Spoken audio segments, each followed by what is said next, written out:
Welcome back to the channel and welcome back to another quick pick prediction video. In this video, I'll be predicting the welterweight bout between Magny versus Mike Malott. And how I feel about this one right here is I'm going average confidence Mike Malott to beat Magny.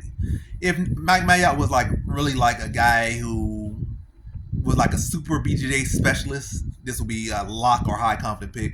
Or Mike Malott, had the skills he had, but he was more established in the UFC, like had more ranked wins and stuff, or had some ranked wins.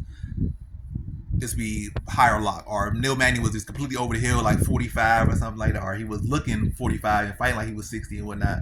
Then this be a higher lock. But going average count, because this is very much Mike Malott hasn't really fought long rounds and had a hard fight inside the UFC where you can say, oh, he fought 15 minutes hard or 25 minutes hard. Pretty quick finishes and pretty easy work. Haven't really seen him gassed at all, so it's not like he has a case of he out of the first round, and he was out of the first round one time. In a minute to the second round, he was huffing and puffing, doing sloppy shots like that. He was lucky that he got a takedown, was able to tap a guy out, or was able to lay on a guy for 5 minutes.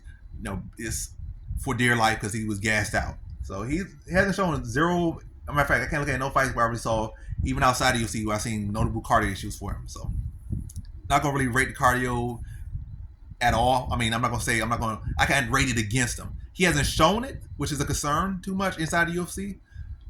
But he definitely has not shown it to be against him. He hasn't shown any bit of fatigue inside the UFC. But again, he only probably been about beyond the first round like once in his 3 fights since he's been in the UFC.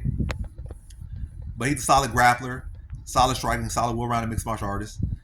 Strike come along, grab come along. I definitely think he could beat Magny grappling department. Anytime Magny fights is solid, but again, he don't have the full narrative. That's why it's concerning. Like, you want to be more confident, but it's concerning because he don't have the full narrative. Like, look, anytime he fights a legit BJJ black, especially just a world champion on there, he gets tooled every single time.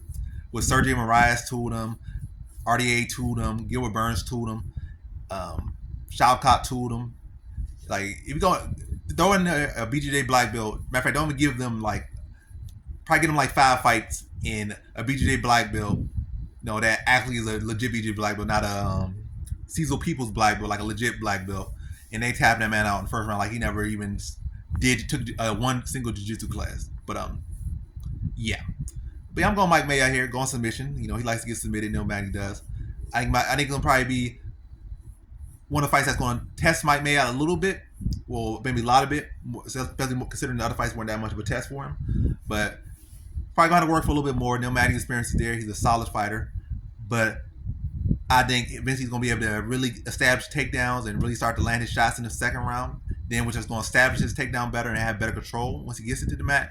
And then from there, I start to see him having that time to really work with his grappling and work on his shots, land his ground and pound. And again, work to that submission and get Magny out of there second round. So in this one, I got Mike Malott via second round submission.